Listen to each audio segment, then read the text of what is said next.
أعوذ بالله من الشيطان الرجيم بسم الله الرحمن الرحيم الحمد لله رب العالمين وأصلي وسلم على أشرف الخلق المرسلين نبينا محمد وعلى آله وصحبه أجمعين اللهم صل على محمد وعلى آل محمد كما صليت على إبراهيم وعلى آل إبراهيم إنك حميد مجيد اللهم بارك على محمد وعلى آل محمد كما باركت على إبراهيم وعلى آل إبراهيم إنك حميد مجيد رب اشرح لي صدري ويسر لي أمري واحلل عقدة من لساني يفقهوا قولي ثم ما بعد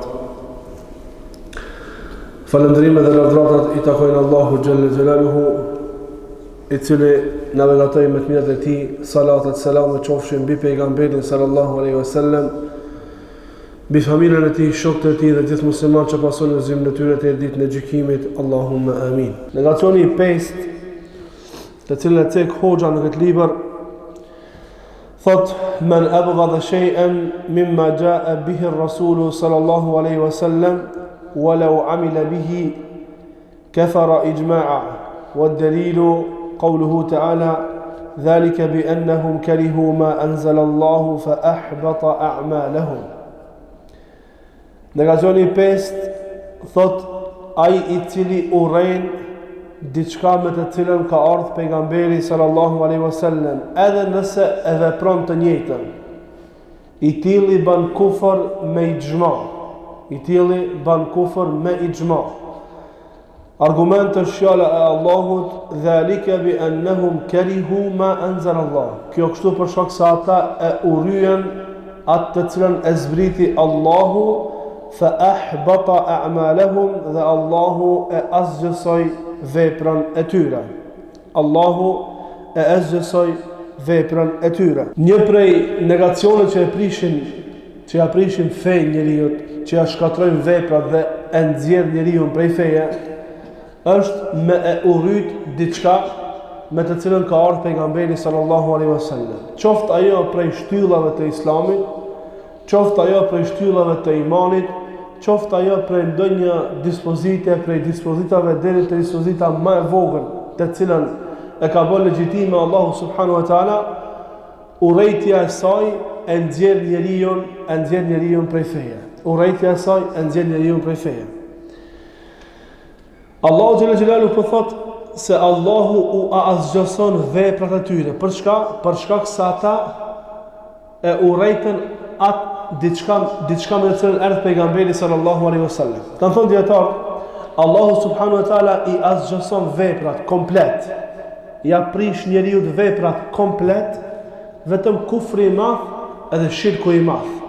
Kufri I madh edhe shirku I madh. Tha Allahu subhanahu wa taala: "Wa laqad uhiya ilayka wa ila alladhina min qablika la in ashrakta la yahbatanna 'amaluk wa la takunanna min al-khasirin." Allahu I tha pejgamberit sallallahu alaihi wasallam, nëse ti është shpall ty o Muhammed,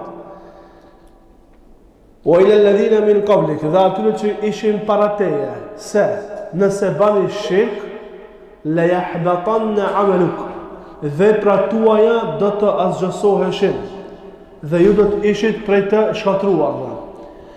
Veprat e njeriu të shkatrohen komplet vetëm kur I ban shirk të madh Allahut subhanahu wa taala apo kufër të madh Allahut subhanahu wa taala. Urrejtja e diçka me cilën ka ardhur pejgamberi sallallahu alaihi wasallam është prej veprave të kufrit të madh e cila e nxjerr njeriu prej feje. Ka mundsi njeriu një vepër për veprave me e bë, mirë po e urrejn. Kana e bë dallimin e ka përmend hoxha Abu Sufjan al-Sulami Allahu më shiroft, një dallim shumë të rëndësishëm se ka dikush që e ban një vepër po e ban me rëndësi, I vën rang, ka pritezë kështu me radhë. Kjo nuk hyn këtë kategori. Është për qëllim një vepër që e urren. Kjo ndodh prej munafikut. Dhe kjo ndodh prej munafikut, se ka mundsi njeriu me bëkët vepra me urren. Munafiku I ban veprat mirë po I urren, nuk I don. Në moment që I vën shanca me e shfaq në fakun e tij, e shfaq në fakun e tij. Që ka qenë rasti I Ubej bin Selulit dhe të tjerëve prej munafikëve të mëdhej me një fakt të madh të cilët kanë paraqit Islam, mirë po e kanë urrejt Islamin, e kanë urrejt pejgamberin sallallahu alaihi wasallam dhe kjo vepër është për veprave të zemrës shumë që të pas kujdes njeriu. mos me urrejt diçka në cilën ka ardhur pejgamberi sallallahu alaihi wasallam. Ubej bin Seluli çka e ka urrejt pejgamberin sallallahu alaihi wasallam. Dhe për këtë shkak ka shpif, ka bëj intriga të ndryshme edhe kështu me radhë, për shkak urrejtjes që e ka pas karshia saj me të cilën ka ardhur Muhamedi sallallahu alaihi wasallam. Pejgamberi sallallahu alaihi wasallam çka tha? Kush thot la ilaha illallah, sinqerisht prej zemrës së tij ka më fund në xhennet. Çka kuptojmë për kësaj sinqerisht mukhlisan min qalbihi, sinqerisht me zemrën e tij, se ka njerëz të cilët thojnë la ilaha illallah, ama jo sinqerisht prej zemrës. Thojnë për një qëllim për qëllimin e kësaj dunjaje. Sikur rasti munafikave me një fakt të madh. E thojnë fjalën la ilaha illallah, mirë po jo sinqerisht. Edhe kalimin e kohës, ata e shfaqin nifakun e tyre kur që mundsohet me shfaq nifakun e tyre. Thot hoxha, bazament apo rregull të definicionit të kësaj mesele e kemi fjalën e Allahut në surën Nisa ajeti 65. Thot Allahu jalla jalaluhu: فلا وربك لا يؤمنون حتى يحكموك فيما شجر بينهم ثم لا يجدوا في أنفسهم حرجا مما قضيت ويسلموا تسليما. Ky argument është bazë në këtë çështje, shumë e rëndësishme. Ka raste kur na këtë argument e marrin për të argumentuar vetëm në çështjen e gjykimit me ligjin e Allahut subhanahu wa taala. Mirë, po kjo është më gjithëpërfshirëse. Allah thot: jo pasha Zotin tant, ata nuk kanë besu derisa të marrin ty për gjykat. Fima shajara bainahum, në problemet që ata i kanë mes vete. Wala yajidu thumma la yajidu fi anfusihim harajan mimma qadayt. Pastaj mos të gjejnë paknatësi në vetet e tyre për atë të cilën ti ke gjykuar. Wa yusallimu taslima, dhe ti dorëzohen me një dorëzim të plot gjykimit tant. Tu i kemi 3 shtylla që kanë të bëjnë me këtë tematikë. Shtylla e parë, se besimtari obligohet që problemet e tij të mundshme, paqartësitë e tij të mundshme, ti kthen te libri i Allahut dhe suneti i pejgamberit sallallahu alaihi wasallam. A dim atë rastin e atij personi i cili ka ardhur te pejgamberi sallallahu alaihi wasallam për mu gjykua, ka ardhur mu gjyku te pejgamberi sallallahu alaihi wasallam, ka gjyku pejgamberi sallallahu alaihi wasallam, kanë qenë të pakënaqur, kanë shkuar te Abu Bekri ka thonë shkruaj te pejgamberi sallallahu alaihi wasallam, ai gjykon këtë çështje. Ka thonë kemi qenë mu gjyku, po dojmë edhe mendimin tan. Ka thonë s'kam mendim unë. Kanë shkuar te Omer ibn Khattabi. Omer ibn Khattabi ka thonë ç'ta shuri ju kallzoj. Ka him rejna, ka marrë shpatën dhe ka mit. Pse? Mos e ti nuk je i kënaqur me gjykimin e pejgamberit sallallahu alaihi wasallam. Kjo është pikë e nifakut. Dhe ti s'ke der tjetër jashtë shpatës. Edhe ka ekzekutuar Omer ibn Khattabi. Pse? Se s'ka qenë i kënaqur me gjykimin e pejgamberit sallallahu alaihi wasallam. Pra shtylla e parë është që problemet tona ti kthejmë te fjala e Allahut dhe te fjala e pejgamberit sallallahu alaihi wasallam. Paqartësitë tona, problemet tona të mundshme që na ndodhin, duhet me kthy te Allahu subhanahu wa taala. Kthimi i problemeve tona te Allahu subhanahu wa taala është sinjal se na e dojmë fenë e Allahut dhe na e pranojmë legjitime për jetën tonë fenë e Allahut subhanahu wa taala, fjalën e Allahut dhe fjalën e pejgamberit sallallahu alaihi wasallam. Fjalën e Allahut dhe fjalën e pejgamberit sallallahu alaihi wasallam. Dikujt ai ndodh, ka mundsi dikujt më ndodh një problem, dhe thotë jo, mos s'manin, unë se kam dert, kush e ka thonë? Unë e bëj çish di unë. Çish du unë. Jo, por se cilën problem të më zgjedh çish ka thonë pejgamberi sallallahu alaihi wasallam. Kjo është shtylla e parë. Shtylla e dytë, kur arbitrojmë të fjalë para shumës së dytë, cilësia e munafikave është me i ik fjalës Allahut subhanahu wa taala, me i ik gjykimit Allahut subhanahu wa taala. ألم تر إلى الذين يزعمون أنهم آمنوا بما أنزل إليك وما أنزل من قبلك يريدون أن يتحاكموا إلى الطاغوت وقد أمروا أن يكفروا به ويريد الشيطان أن يضلهم ضلالا بعيدا وإذا قيل لهم تعالوا إلى ما أنزل الله وإلى الرسول أرأيت المنافقين يصدون عنك صدودا. A i ke pa ata të cilët pretendojnë se kanë besu Allahu dhe botën tjetër, po të njëjtit dëshirojnë me shku mu gjyku të taguti, e të cilët janë urdhëruar për ta mohu tagutin. Me vërtet shejtani don me I deviju me devijim të skajshëm. Kështu thash. O idha qila lahum, e kur të thuhet atyre, ta'alu ila ma anzala Allahu wa ila ar-rasul, e yani te fjala Allah dhe fjala e të dërguarit Allah sallallahu alaihi wasallam, ra'aita al-munafiqina yasudduna anka sududa. I shef munafikat se largohen dhe refuzojnë gjykimin e Allahut dhe gjykimin e pejgamberit sallallahu alaihi wasallam. Shtylla e dytë, kur të gjykohemi apo kur ta pranojmë fejen e Allahut subhanahu wa taala për sistem të jetës tonë, mos me gjetë paknatësi, mos me hasë në vetët tona paknatësi. Fjala Allahut, fjala pejgamberit sallallahu alaihi wasallam, këshilla Allahut, këshilla pejgamberit sallallahu alaihi wasallam, vendimi Allahut, vendimi pejgamberit sallallahu alaihi wasallam. Ka mundësi, ekziston mundësia që për realizimin e fjallës Allahut dhe fjallës e pejgamberit sallallahu alaihi wasallam me pas dikush vështirësi, edhe pse ajo në vete është ushqim I shpirtit, edhe pse zbatimi I fjallës Allahut dhe zbatimi I fjallës e pejgamberit sallallahu alaihi wasallam në vete është ushqim I shpirtit, është ajo që e mban njeriu në fuqishëm, mirëpo ekziston mundësia me pas rëndësi, vështirësi. Kjo vështirësia nuk është argument se jemi të paknaqur. Ekziston mundësia. E fal namazin, vjen mërzi, qorsim me mërzi e fal. Kjo është defekt për defekteve. Defekt për defekte tjera dhe nuk ka të bëjë me çështjen matematikën që e nxjerr njeriu prej feje. Pra e dyta është që me u dorëzu gjykimit të Allahut, mos me gjetë paknatësi në atë që ka vendosur Allahu dhe në atë që ka vendosur pejgamberi sallallahu alaihi wasallam. Tha Allahu, wa yusallimu taslima, dhe të dorëzohen me dorëzim të plot. Dorëzim I plot. Ka që fjallës Allahu dhe fjallës e pejgamberit sallallahu alaihi wasallam. E kemi tematikën, për tematikëve shumë përfolura. Por këtu na po flasim për këtë vendin e vogël 3 km katror të cilën na jetojmë këtu në Shkup. Do shta këtë tematikë është për të rit që udhëzohen nuk e kanë dëgjuar. Talljen, urrejtjen e mjekrës, apo urrejtjen e hijabit, apo urrejtjen e nikabit, apo urrejtjen e selamit. Po foli për kategoritë të njerëzve të cilët I thojnë vetë musliman.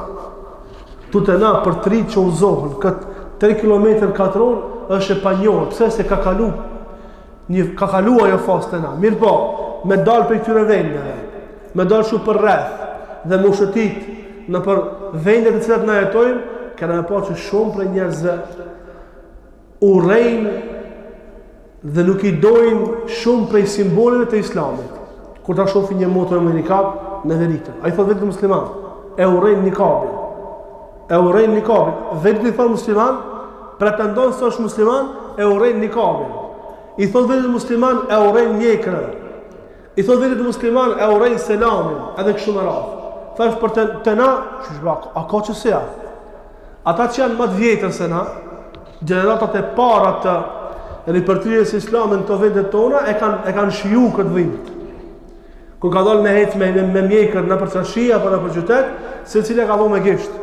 Se ka ndorë që ka ndorë me e prish feja. Zbatimi një sunni pejgamberit është konsideruar tek ata se është prishje e fejes. Nikabi e ka konsideruar se është prishje e fejes. Krejt kjo për shkak luftës që është bërë fejës islame dhe për shkak largimit të skajshëm që munduje besimtarët me e botë musliman prej mësimeve të fejës Allahu subhanahu wa taala, ka ardhur deri kjo punë që kur tash I kanë me mjekër, me urrejt. Me urrejt, me prish fytyrën, me urrejt, me fol fjalë të ndyta, prej më të ndytave për sunetin e pejgamberit sallallahu alaihi wasallam. Të gjitha këto janë prej kufrit që nxjerrin njeriu prej feje. Tha me një hadith që ka nxjerrë Imam Tabarani nga Ibn Abi Asim edhe nga të tjerët se pejgamberi sallallahu alaihi wasallam ka thonë la yu'minu ahadukum hatta yakuna hawahu tabi'an lima ji'tu bihi. Nuk ka besuar njëri prej juve përderisa epshi I tij të jetë në përputhshmëri me atë që ka marrë dhunë. Epshi I tij të jetë në përputhshmëri me atë që ka marrë dhunë. Disa dietarë kanë bë daif këtë hadith, të tjerë si Imam Nevavi dhe të tjerë e kanë bë sahih hasan këtë hadith. dhe mirët në konsiderat ky hadith i pejgamberit sallallahu alaihi wasallam. Tregon hoxha një ngjarje për një grua e cila ka kry fakultet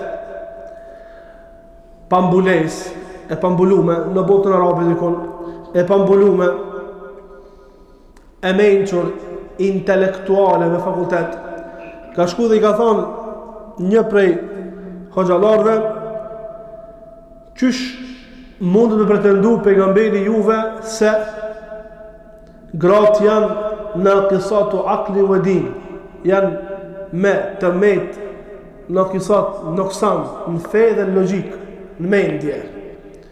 Duke pas për qëllim hadithin e Ebi Sejid el-Khudriu nga pejgamberi sallallahu alaihi wasallam.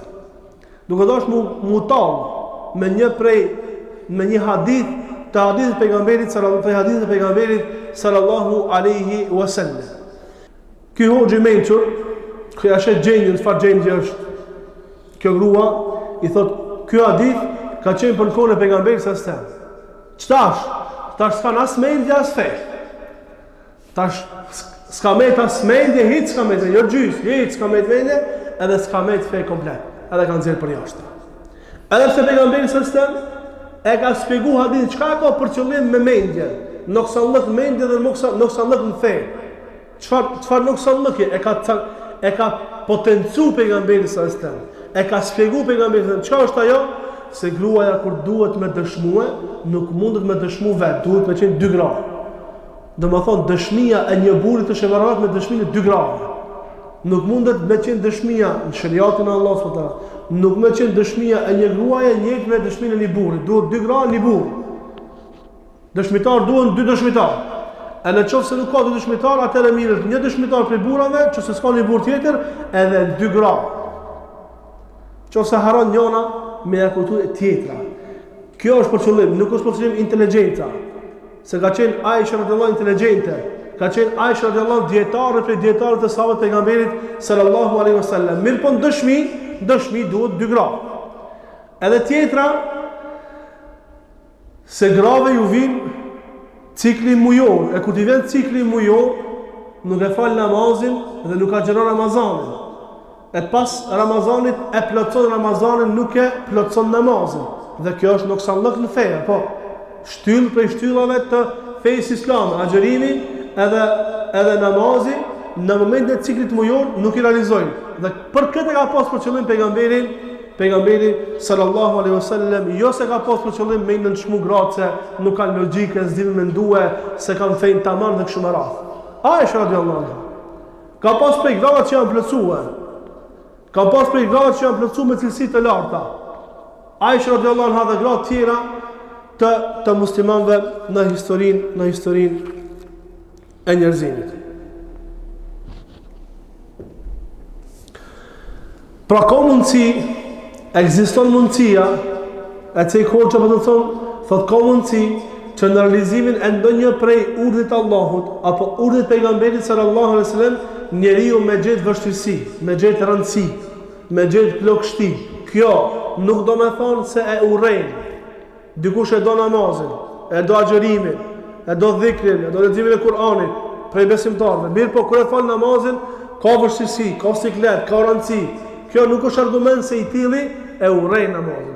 Gjendja e tij nuk është gjendja e sikur munafikave të cilët e falin namazin me përtaci dhe me zor.